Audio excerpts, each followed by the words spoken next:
Welcome to RELaunch, the real estate podcast focused on helping you find your success in real estate.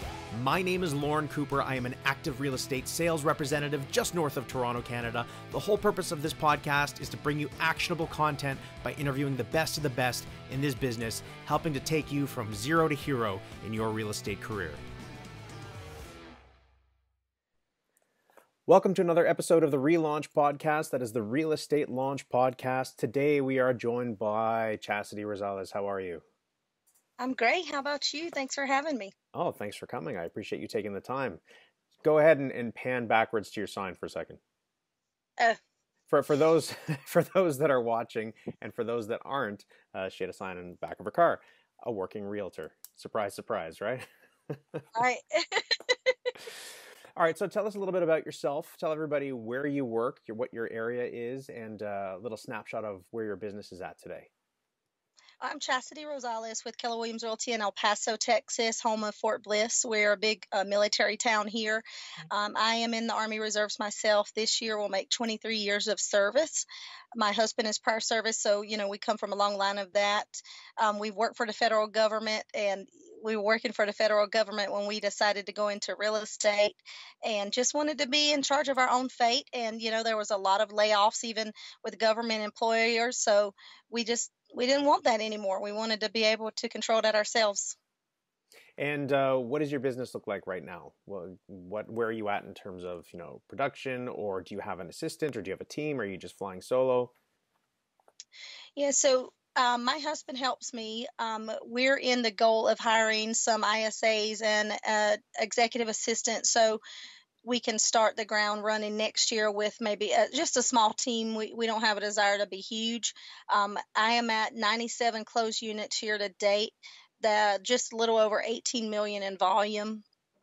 Our goal was 80 units and 15 million in volume this year. And when I saw that I had gotten to that pretty early on, I was like, we can do 100. So we made a goal for 118 million.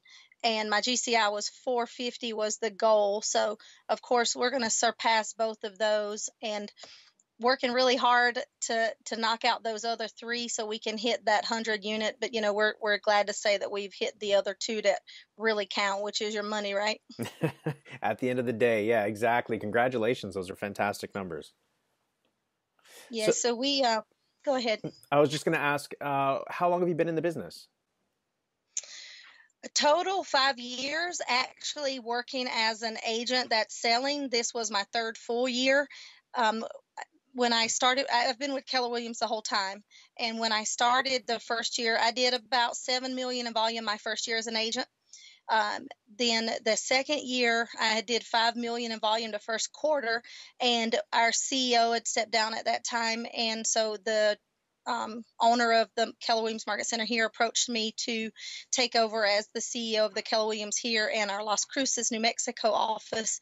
And so I didn't know what I didn't know as a new agent, right? I just knew that I still had that employee mindset, and it sounded good to have a salary and to be able to lead, because I love to lead, coach, mentor people, and it just seemed like a great opportunity. Of course, I stepped back and didn't make as much money in that position, but what I learned was, more than worth what the money I lost. And so I tripled all our metrics in our market center, tripled our agent count, tripled our profit. And then as I got the opportunity to go to all these amazing trainings that Keller Williams International gave to leadership and mega agents, and met those mega agents and really understood what you could do in real estate and just, it was just amazing, right? Because when we get into business, we just know we have the opportunity to make good money from talking to somebody. But you really think, I'm just here, show a house or list a house. I make my income, I cash my check, and I go on to the next one. And it's just kind of a revolving door like that. So never really thought of it as running it as a business, as something that could be sustainable. And so when I started learning that, I was like, I'm kind of feeling the itch to go back in to being an agent myself. And so I was there about a year and a half, and then I told him, I can grow your business or my business, and we all know who's going to come out on top on that one. And I just desire to run my own, and that's what I got in here for. So, everything I think is stepping stones to get you to those goals. I call it like a chess for life. It's kind of like a chess game. You have to be strategic and watch where to place them and when to knock them off, and where to move. And it was a great opportunity for me. And then we stepped back in. I finally talked my husband into quitting his government job and helped me because I was just so busy, and I was giving so many leads away as the CEO that I was like, I need help. And so he did it. He was Rookie of the Year. We both were Rookie of the Year our first years. He did about 28 units his first year. And then he was our productivity coach for the market center. He loves to teach, so he took on that opportunity. And he did that about half of the year this year. And so for about half the year, I was by myself doing what I was doing. And then I was like, this is crazy. I don't know why we keep trying to do things that doesn't work, right? Because we all do that. We fell forward. And then he came back in, and so we really had an amazing vision of where we wanted to take this team with the help of the Lance Loken team, in Houston. We really love his model, and him and his wife have been amazing kind of mentoring us. And then we are in MAPS coaching, and our coach is Tara Allen, and she's been just simply amazing helping us as husband and wife, because that's challenging, right? Working with your spouse and two totally different personalities. So do you have very separate roles in the business? We do. We try to keep that. So I call him the brains and I'm the face, and that's kind of our roles.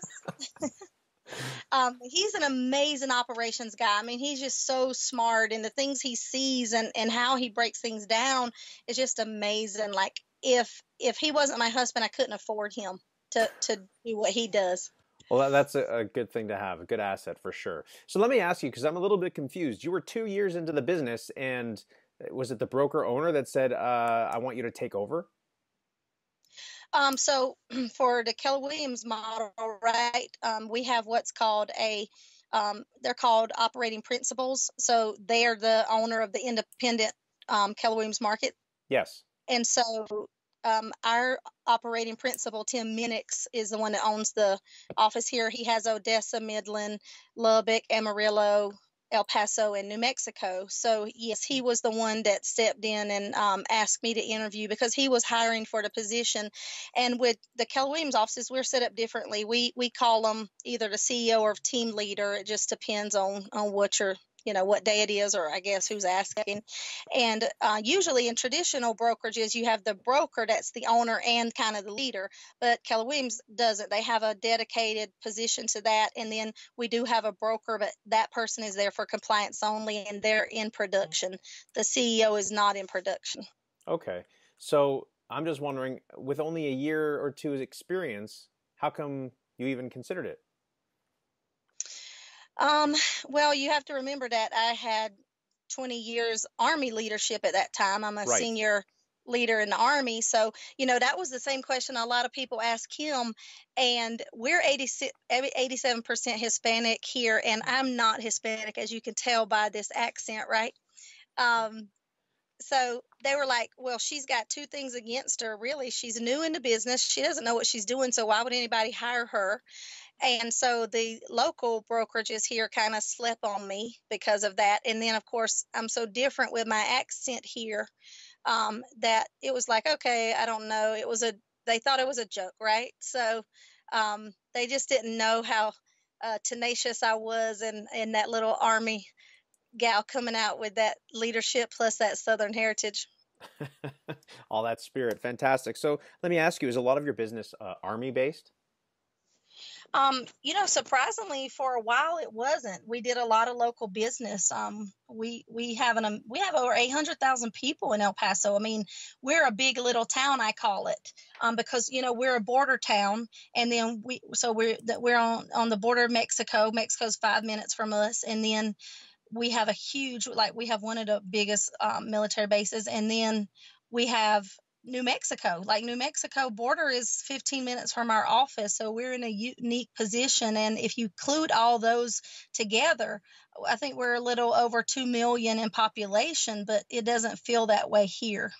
Right. But so this year I really started focusing on military relocation because, of course, that's one of my passions is making sure that military families are taken care of during the buyer selling process. Yeah, and you've got that connection anyway, so why not do that? Okay, so let's go back to year one. You had quite a good level of production year one, year two. How did you get your business when you first started? Oh man, don't follow my lead on this, but um, I came in Keller Williams in the end of August, and in August, September, we have our annual training. It's called Mega Camp, and it's in Austin every year. And it's this really cool event, and they have all these vendors, right? Well, I was new. Of course, I went, and I didn't know anybody in our market center yet. So I kind of was solo walking around there. And as real estate agents, we can easily get caught up in all these shiny objects. Yep. And they're selling all these cool things that sound so great. And you're like, well, I got to have it, right? And so Zillow got me. Zillow got me at their booth, and this was 5 years ago. So Zillow was much different, and then Trulia was separate, but they were much different then. And so my first year, I have to say, was that I don't want to plug them because now I'm like, we don't need them now that I know better. But really, that was part of it. And then I'm a talker. I go getter. And so in all the training that Keller Williams gave me, we new agents get Ignite training, which is amazing. You get all productivity coaching and those kind of things. And as military minded, if you tell me to do it, I'm going to do it. If you say, hey, this is the method, steps 1, 2, 3, because, that's how the military is. That's how we're set up anyway. So once you tell me just do this and don't stop, then that's what I did. And I'm a good converter on the phone. So shoot, most of my business came from Zillow that first year because I don't stop. And then what they say about the follow-up is true. I mean, really, your success is in the follow-up. And I am just really tenacious about my follow-up. And I until they tell me to stop or their mind's changed or they hired somebody else, I just don't stop. So let's go through that for a minute, if you wouldn't mind. Let's say you're back in year one. Someone was calling probably about a property because your face popped up, right? As what do they call it? A premier agent or something? Right. Yeah. Something like that. Something like that. So your face pops up next to a property. So they're calling you saying, hey, I saw this house 123 Main Street. Can you show it to me? Is that sort of how the conversation would start? No, actually, well, they don't call you, you call them, right? You have like that 3-minute gap to call them. So you get that little alert that somebody has sent you an inquiry about a property. Okay. I actually never showed them. I don't think there was ever a time I showed them the house they reached out about. I just, it's all about a conversation, right? To me, it's common sense. It's just a conversation. Don't be scared to have a conversation. I would just simply say, hey, this is Chasity with Keller Williams. You reached out about the house on ABC Street. Great house. A lot of calls about that house. So tell me, how long have you been looking? What's your timeline to buy? I go right into like their needs analysis and building rapport with them.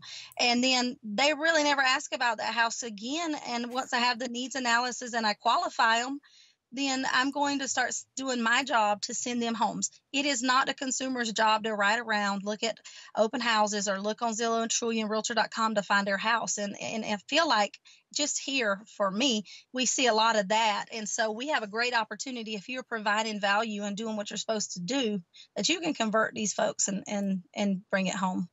Fantastic. So what is your goal then when you've got them on the phone? You want to figure out their needs and wants and how qualified they are. But at that point, is your goal to book an appointment for a buyer's consultation or a showing, or what is your goal?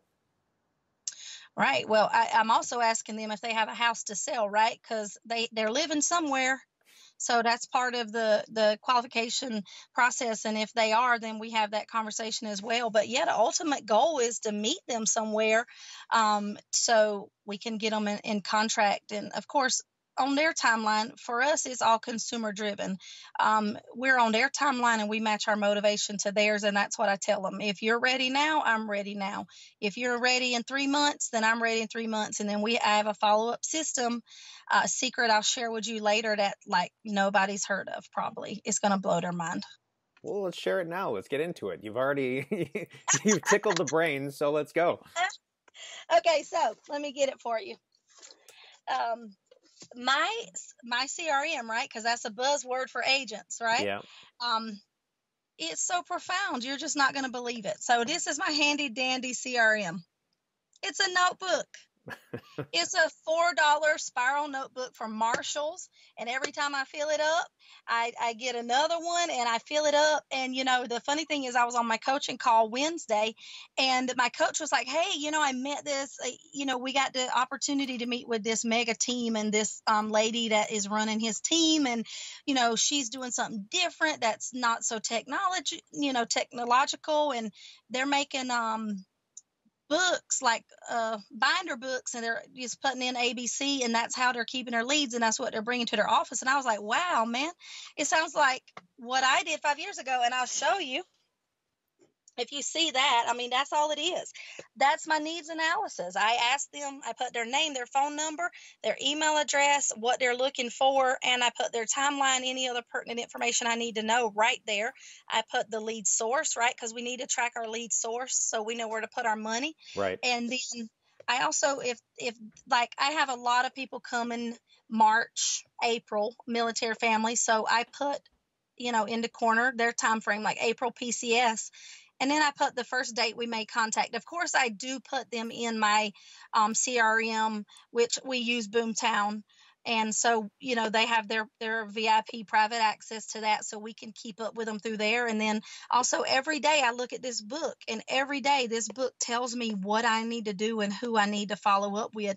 And, you categorize them A, B, or C based on their timeline. But every time I make contact, I put a date in my book. So, if they're like 3 months out, I'll text them maybe once a month, call them once a month. And then as they get closer, that ramps up to, quicker and quicker communication. And then once they really get here a couple of weeks out, then I move them over to the multiple listing system where they can actually save those homes in there. That just makes it easier for coordination, really, when you're planning their route to show them homes. Okay. So you're sending them listings through Boomtown initially and then moving them over to your local MLS. Right. Depending on their timeline. If they're like right now, if they call and say I'm buying right now, then I put them in the MLS and we use that because it's just simpler, because you really can't, Boomtown don't talk to MLS. So you don't want to have to go in and type all that stuff in there to coordinate and search the availability. So for me, it just makes more sense if they're right now that I use the, MLS system for that. And if they're longer term, then we're using Boomtown to, maintain and cultivate a relationship. Okay, great. So you mentioned that you're calling them, let's say they're 3 to 6 months out. I keep dropping my pen, sorry. You're calling them monthly or texting them monthly, kind of leading up to it. Are you sending any kind of email drip campaign, or are you just basically calling and texting and saying, has anything changed? Are we still on the same schedule? Now I do through Boomtown, because if they're long-term, they're in Boomtown and they're on the campaign. I also use BombBomb Video. And now this past year, BombBomb implemented this program where they're creating video content and stuff for you. Prompt? That's really cool. Prompt, yep. Yeah. And so I've been using Prompt as well. I also use Prompt for past buyers and sellers, so they're on that Prompt list too. And I've noticed that we really get a good open rate on that because they track all that for you. It makes it really easy. And yeah, that's it. So if they're long term, we're dripping on them, we're texting them, we're calling them, so they're not forgetting me. So what is your business looking like right now in terms of prospecting and lead gen? Where are your sources of business coming from? Mine is heavily built on agent referrals and sphere referrals. This year, that was the bulk of our business. And how are you actively going out and trying to be proactive about generating those referrals? So I do events. So for our consistent referral sources, right, that are friends or family or, military spouses, because military spouses are so loyal. When they love you, and they are such an amazing, helpful group to each other that they really are each other's guide when you PCS. So, I want to reward those and do nice things for them and come from contribution. For me, it's always coming from contribution. So just an example, we did a spa day and we brought in about 15 ladies and we did spas and manicures and mimosas and snacks. And, some of those ladies had never even had a massage, which I was like, man, everybody in the world needs a massage. Massages are amazing, right? And it blew my mind. So I just love giving back, and I love doing things for people that they would not necessarily either be able to afford or think about doing for themselves. So for us, it's all about that, or, just dropping by and dropping them something off to say thank you, or I use BombBomb to do little video messages that shoot them a video that says, I'm grateful for you and thinking about you today. Or if, something significant changes in their life, of course, we reach out to see if there's anything we can do for them for that significant event. Okay, great. So you're using BombBomb, you're reaching out through the phone, text, you're doing these client events or sphere appreciation events. How many of those events are you doing a year? Are they really well planned out in advance, or are they kind of more spur of the moment? I'm not a good planner. That's something that I'm trying to implement to be more purposeful with our calendar and having those events, because I am a spur of the moment. I'll just get a wild hair and say, I want to do this next week. And I'll call my lender and say, hey, this is what I was thinking. You in? And of course, she's always in, and we just do that. But I try to do something quarterly. I try to be purposeful with that. Or if I get tickets to a game that I'm not going to, we got hockey, baseball, different things here. I may reach out to one and say, hey, I got 2 tickets to the hockey game if y'all are available Saturday, or, just little impromptu things like that. We do a lot of work with teachers. So, I often drop by with donuts. And I just drop donuts off at the front desk and tell them to give them to the teacher. I text a teacher and said, hey, there's a surprise for you in the office. And, we drop some cards and we just say, share the donuts, take them home or share them. It's up to you. It's your donuts. But all the other teachers love them. They're like, hey, is Chasity bringing donuts anytime this month? So how did you get involved with teachers?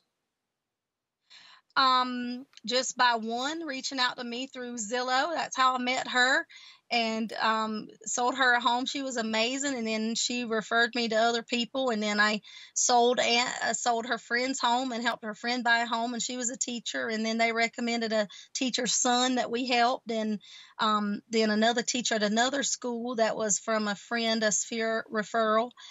So that's a part of our farming. I live in the northeast side of town, so where my kids went to school, of course, you got to heavily touch your kids' teachers. That's a great source through the PTA, through the principal, through whatever. So I'm just a little busybody, basically, always running around.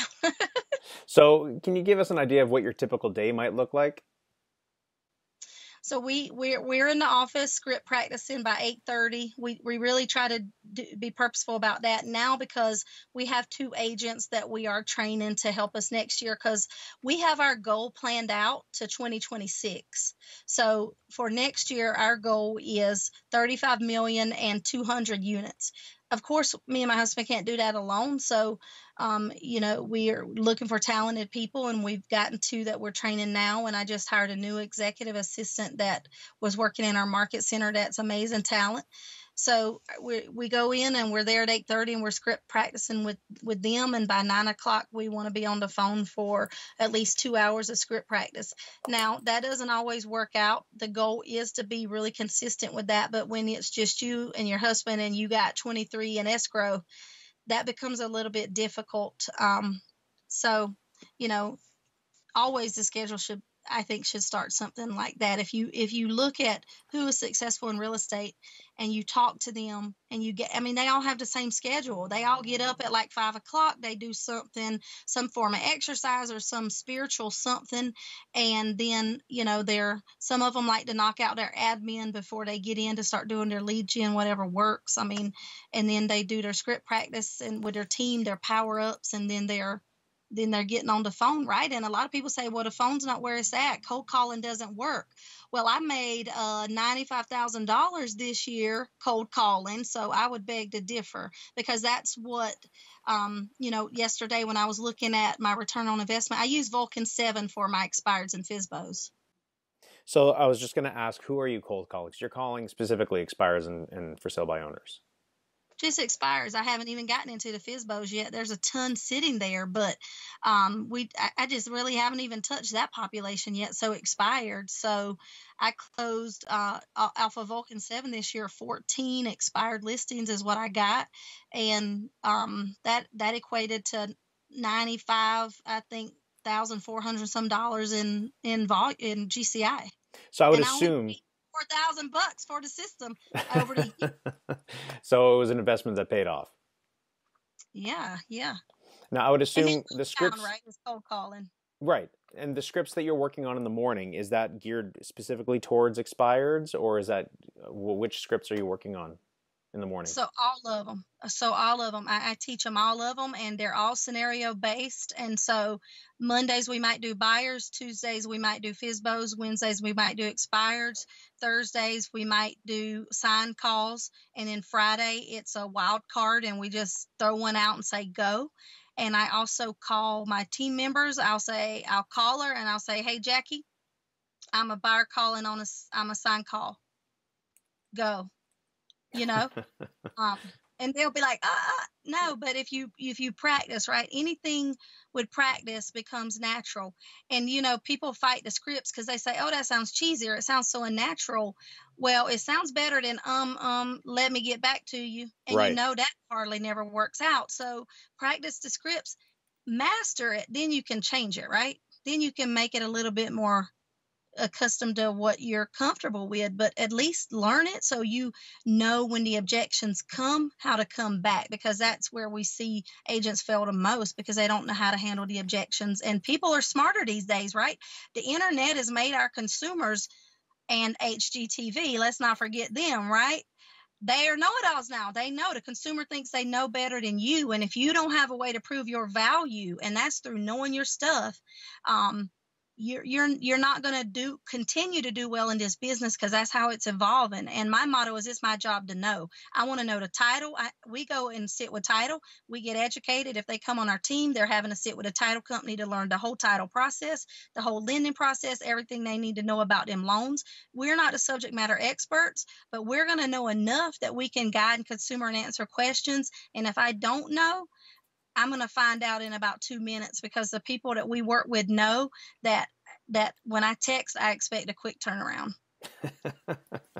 I like that. I'm the same way. So let me ask you, let's dive in for a second, just to give an example of, let's say, the expired script. So for myself, I'm just north of Toronto in Canada, and we're not allowed to contact expireds here. But for everybody else that's listening, how do you approach an expired?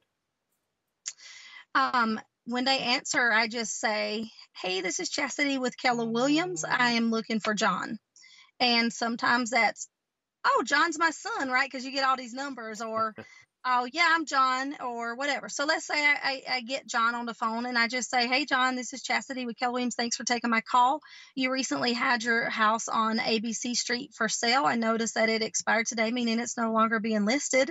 Just wondering, are you still trying to get it sold? And then from there, we just go into whatever. And we have a little map, right? We have a map, if this, if that. And it's just like a conversation map that you put on your wall that you can follow wherever they take you. Oh, I like that. I like that mapping idea. It's a lot easier to follow when you're on the phone. Yeah. And it's quick little bullets, if this and that, if this and that. But if you're practicing your scripts, that comes easy, and you only need the map to remind you if they get you caught up. Because sometimes they'll throw me things that I'm like, wait a minute, that's new. But I'm comfortable in talking to people, right? So it doesn't matter. So I'll come right back. And some will say, no, well, I didn't even know it was expired. And I'm like, wow, you didn't even know it was expired? Well, that's not cool. And so I say, you won't have that problem with me, because we have a communication guarantee. And they said, let me call my agent, of course. And I say, okay. And then I call them back. So I sent a note. I call them back. Did you talk to your agent? What did they say? Oh, it was a mistake. Oh, do you want an agent that's making mistakes for you, or do you want an agent that's selling your house? or I've been listed 120 days and I'm going to stick with my agent. Oh, John, tell me what your agent's planning on doing different this time that they didn't do in the other 120 days to sell your house. It's fierce conversations, right? And some people are scared that because we think we have our own limiting beliefs that I'm bothering them, they're at work, or they already have an agent, I don't want to keep an agent. If that thing says expired, they're expired. They don't have an agent and they're fair game. So that's your window of opportunity to move in there and try to convert them to you. And every day I tell myself they need me. I'm helping them meet their goal. I'm not bugging them. Great. So you're bringing values. You're coming from a place of value, right?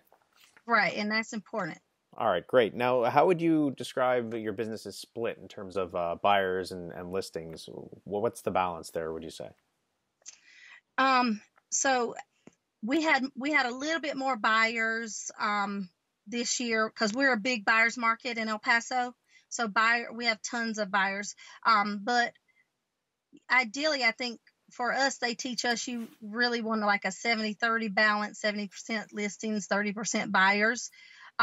We were probably 60-40, maybe 60 on the buyer side, 40 on the listing side. So we need to work this year on flipping that, or having 50-50 and just dominate both of them. I'm okay with that. Right, exactly. So are you finding that most of your lead sources coming in, whether it be Boomtown or calling follow-up, are they basically buyers and then you're seeing if they have listings? So no, very few buyers that call you ever have a house to sell, right? That's a small population. You ask because it's part of your script, but it's a small population. So we really stick to the Vulcan 7 to convert the expireds for the sellers. And then for buyers, I get a lot of buyers off of Facebook too. Lead generation comes in many forms. And when people say lead generation, they tend to think that means just cold calling, but lead generation is simply talking to people and asking for business. So if I'm at the line at the grocery store and we got a long line, I will strike up a conversation with the folks around me. Or I was at the doctor's office the other day and I heard somebody talking about buying a house. So I stopped and asked them, hey, I heard you were talking about buying a house. I'm curious. Are you looking to buy or are you just, talking about it? But you can't be scared because people need you. People need a real estate agent. And we have to bring that value so we are secure in our spot in this business. So these, automated things can't one day replace us, because you cannot replace that human touch that people still want. And right. So we got to be careful of that. Right, exactly. Fantastic. So let's play a game for a minute and imagine that you had to relocate somewhere else in the country, or maybe you had a niece or nephew that was thinking of getting into real estate halfway across the country in a market that they didn't really know anybody in. How would you advise them to build their business from scratch without much of a budget and not knowing many people? So that was kind of me, right? Because I'm not from here. So military moved me here. I don't have family here. I had a few friends here because military friends leave, right? And when I started real estate, me and my husband were both unemployed. We had no database really other than people from other states. And yet, we sold, well, I did because he was still a government employee, 38 homes my first year. And that was just Zillow and talking to people and talking to past coworkers. So wherever you are, it's the same. The only thing that changes is the face and the place. But the way you talk to people and handle people is the same no matter where you go, unless it's a different country. Then you need to be aware of what the cultural differences is and make sure you're, being respectful of that. But let's say anywhere in the U.S., you just talk to people. You got to get a source. And if you don't have money to buy a lead source like Zillow or Boomtown or something, then your first database is your cell phone. So you go through and call all your sphere of influence, and that's people and people you've worked with. So what if they're in South Carolina? Shoot, my first year, I made $20,000 my first year in real estate in referrals. I refer like 20 some people to other states, right? Because that's where most of my sphere was, because of military and family, because my family's in South Carolina. So, that's just, hey, oh, you moving? Where you moving? Georgia. Oh my God, are you buying a house when you're in Georgia? Yeah. I have an amazing agent in Georgia that I can link you up with. Did I have an amazing agent in Georgia? I did not. Do I know that there's an amazing agent in Georgia? I do. So I called, for Keller Williams, we have a white page of all our agents that you can go in there and search by zip code. So I always get that. And then I just research them myself. I pick two, I interview them. And, usually I like to give them two names so they can interview, because everybody likes to have a choice, and one may not work out and you don't want to lose your referral source.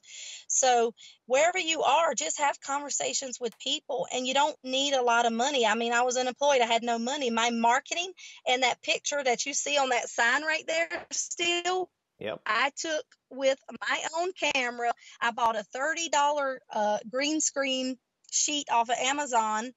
All I had was my camera that I had already bought. I put the green sheet up in my house, told my husband to start snapping, and then he was able to find a free green screen converter program that he was able to, because my husband's real techie, that he was able to turn these images into PNG images. And then I would go online and I would find like free backgrounds, of houses or different things. You can search, just so you know, in Google, when you go to tools up top, when you search, you can actually search for the ones that say labeled for reuse, so you don't get in trouble for like copyright stuff. So I would go find that kind of stuff labeled for reuse. I would download it, put it on a PowerPoint slide, insert my PNG, then save it as a JPEG or a PNG image. And that's how I did my marketing for a long time. And because we couldn't afford anything else, and shoot, I'm so frugal that I still create a lot of my own using all those same images and the same concept. But now, the Canva has gotten so amazing now that Canva has so many cool free images. And now they have, you don't have to be a marketing specialist to do that, because they have it already laid out. You just pick the layout and change the content. And then if you don't know of listreports.com is amazing free service, and it is so valuable. All you do, so when you sign up, you could pay, of course, or get the free. Just get the free, because the free is great. It is going to ask you for a preferred lender's name. The lender doesn't have to sign up for you to have access to that stuff. They just keep trying to get the lender to sign up, but mine never signed up. But it will create flyers. All you got to do is put the data in, load your photos. It'll create open house flyers, just listed flyers. It will give them a neighborhood data report. So it spits out 4 different flyers for you, one for restaurants that's in walking distance, one of schools, hiking trails, or other activities. And I download those and save them as JPEGs, and I upload those in the MLS as part of my pictures, because you're painting a lifestyle picture when you're selling a house, right? So those are all part of that lifestyle picture. So the part about being successful is you have to go to trainings. You are not going to be successful sitting at home thinking a magic fairy put your name in a hat somewhere and people's going to start calling you. You have to get out and you have to grind for it, and you have to fight for it, and you have to be tenacious. I love that word, right? Relentless, and get it. I go to trainings. I've been to 4 trainings in the last quarter, because they're trainings that are valuable, that help. I watch free stuff online. I watch YouTube videos every day. I do, 30 minutes cardio. And during that 30-minute cardio, I'm doing a YouTube video. I'm just listening to Tom Ferry or Kevin Ward or Ben Kinney or, all those real estate, moguls that have been there and done it, because success leaves clues. And there's no reason that anybody is having to do this alone. We have too many technological advances now in free sources to do this for you to be successful. Yes, absolutely. I agree. There's plenty of resources out there, free and paid, that you can find tremendous value in, for sure. So this listreports.com, that was the name of the website? Yeah, I think, listreports.com. And that serves all of the United States, or just your market? No, all of the United States. Canada, I'm not sure, so you'd have to research that. I think when I'll you do put that. it in, you do? No, I Okay. will do that. I'll check it out. Okay. You should, because I love it. Like, it's amazing. Now, for me, just as here's a tip, because you don't want to always give your tips away. Like, we share a lot with agents and things, because we know I'm telling you all this, but maybe one of you or two of you that are listening are really going to implement anything I said, because Right. that's just how it goes, right? But if you do use the list reports, make sure you download it, you use Adobe Editor, and remove the list reports down in the corner, because once people see it in your market, they're going to be like, holy crap, where'd they get that from? I want it. You don't Right. want your competitor to have everything. You got to keep a little something sacred to keep you separate from the pack, you know? Good tip. Good tip. All right. So, any parting thoughts for people that are just starting in the business, or maybe they've been in the business for a little while and they're struggling and they need a bit of a kick in the butt, or a point in the right direction? Maybe some books or some thoughts to help them out with that. I'll touch on all three. So, one of my favorite books to get started is called The Compound Effect by Darren Hardy.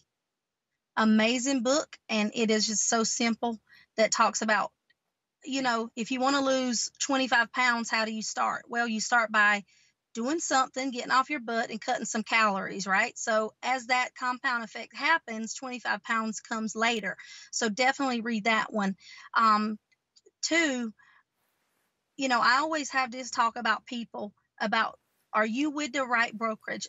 Brokerage is so important, and I don't care who you go with. This is not any kind of recruiting pitch at all. I'm really being sincere about interviewing different brokerages. But here's the thing, you have to know what your business plan is. So this is the question you should ask. And if you're new and you're still maybe thinking about it, this is the question you should ask your broker. I want to sell 25 homes this year. And it's easy to get the average price. Just ask somebody what the average price in your market is, because you don't know what your average price is yet, because you haven't sold enough.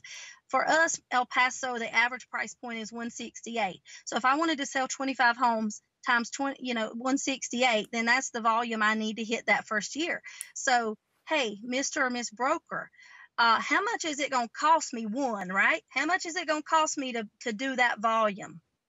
Because we have too many models now that you don't have to be giving all your commission away for getting value. So how much is it going to cost me? One. Two, So, sorry, you mean in fees to the brokerage? Yes, Gotcha. exactly. Yeah, because we still got those old school ones out there that take on everything you make. You just don't have to do it. You need to make sure the value is there. It's just like when a buyer looks at a house, right? They look at the pictures. Like 90% of buyers now are looking online, and they're already assessing if the pictures match the value, right? And if they want to see it. So you need to do the same thing with your brokerage. Hey, does the picture match the value? Does the money match the product? Because you got so many out there now that they just want to make money off of you, but they don't give you any value. If they're not having trainings, if they don't have some kind of coaching program for you as a new agent, then it might not be the right place, especially as a new agent. If you're a seasoned agent and you don't need that much and you got your own processes, then, you could probably do well anywhere. But as a new agent, so important to know what they offer you and what education and technology benefits they offer you, because you're going to need that. And education is important, because let's face it, none of us learn how to sell real estate doing our coursework. All it teaches you is how not to get sued, right? So then, okay, I'm licensed. What do I do? Holy crap. Like, it's not like going to a workplace at 8:00 in the morning, but you need to. So you need to go to your office every day, because this is your business. You need to remember that you are the CEO of your business. We're independent contractors. We don't work for the brokerage. We simply need them as a vehicle. So are you in the right vehicle to drive your business? And if you're not, you need to start looking and interviewing and asking the questions of, who is the vehicle that's going to get me to that? And if you're just in it to close one or two, we got agents that don't want to sell one or two homes a month because they got rich spouses, and they don't need it, but it's fun for social, because real estate is social, right? You can drink and eat all the time in real estate. And that's okay, but you have to be honest with yourself and what realistic goal is for you. And then you need to start being around the people that are having that, because you'll read all these books and they all say the same thing, right? The 5 people you surround yourself with, if you add up their income and divide it, we can tell you what you make a year. So if you want to make 100,000, is your group's total worth 30,000 a year? Is that the right group for you? If you want to make $1 million, you need to hang out with a millionaire. You know, whatever that is for you. And then third is just do it. Just have the conversation. Don't be scared, but you have to practice, right? Did Michael Jordan become the basketball player he is today without a coach or without practice? I don't think so.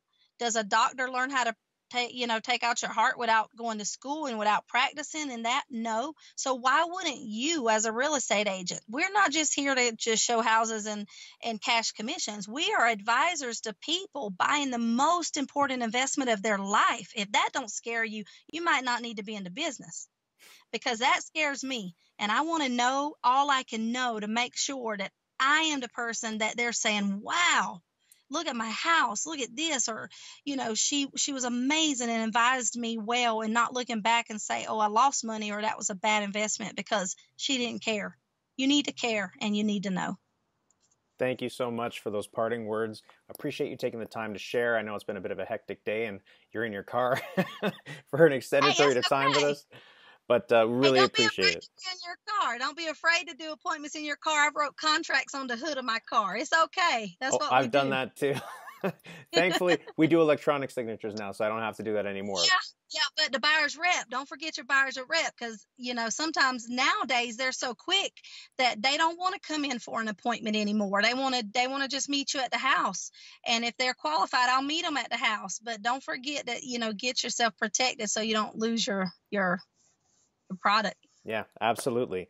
Chasity, thank you so much for taking the time. Really appreciate you sharing. Stay in touch. Remind everybody, if they want to send you referrals, remind them where you're working and how to get in touch. So I am in El Paso, which you may hear also Fort Bliss, right? Our military installation, El Paso, Texas, Fort Bliss, Texas. My phone number is 915-873-2772. My website is www.pcselpaso.com.